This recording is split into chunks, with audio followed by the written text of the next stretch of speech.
Hi అండి అందరికీ. Welcome to Aryan blogs. ఇంట్లోనే ఉండి బాగా బోర్ కొడుతుందని అలా ఫ్యామిలీతో మా చెల్లి వాళ్ళ ఫామ్‌లోకి వెళ్ళాం. అక్కడ ఫ్రెష్‌గా పుదీనా కనిపించింది. దీంతో పుదీనా పచ్చడి అయితే సూపర్‌గా ఉంటుందని తీసుకొచ్చుకున్నాం. సో, ఫస్ట్ మనం ఆ పుదీనాని బాగా కడిగి, తెంపి ఆరబెట్టుకోవాలి. దీంట్లోకి నేను ఓన్లీ 3 ఐటమ్సే వాడుతున్నానండి. కొద్దిగా జీలకర్ర, తగినంత చింతపండు, 2 table spoon of dhania powder. ఆ తర్వాత ఒక కడాయిలో 4 టేబుల్ స్పూన్ ఆఫ్ ఆయిల్ వేసుకుంటాం. ఆ ఆయిల్‌లో మనం పచ్చడికి కావాల్సిన పచ్చిమిర్చి అనేది ఉడికించుకుంటాం. ఆయిల్ హీట్ అయ్యాక ఆ ఆయిల్‌లో పచ్చిమిర్చి వేసుకొని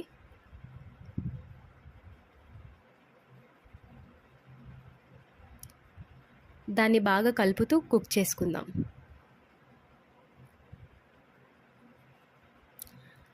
అదే ఆయిల్‌లో మనం తీసి పెట్టుకున్న చింతపండు వేసుకొని ఇలా గోల్డెన్ ఫ్లేవర్ వచ్చేలా కుక్ చేసుకుందాం. ఆ తర్వాత దీన్ని మనం ఒక ప్లేట్లోకి తీసుకొని పక్కకు పెట్టేసుకుందాం. ఇక అదే కడాయిలో 1 టేబుల్ స్పూన్ ఆఫ్ ఆయిల్ వేసుకొని మనం ఏదైతే తెంపి ఆరబెట్టుకున్నామో ఆ పుదీనా వేసుకొని మూత పెట్టేసుకుందాం.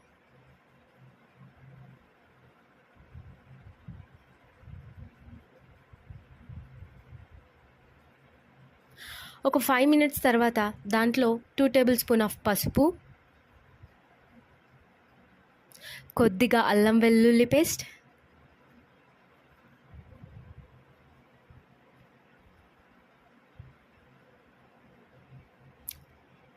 రుచికి సరిపడా ఉప్పు వేసుకొని దాన్ని లో ఫ్లేమ్లో బాగా కలుపుకుందాం.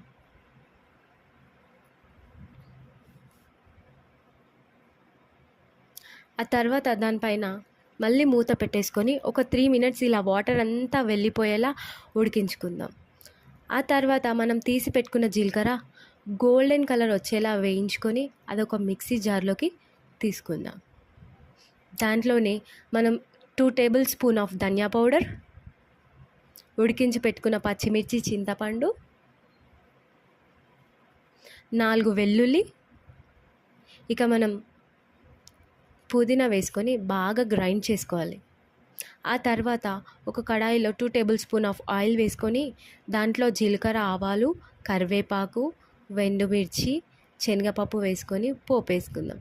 దాన్ని పుదీనాలో వేసుకొని కలుపుకుంటే యమ్మీ పుదీనా పచ్చడి రెడీ.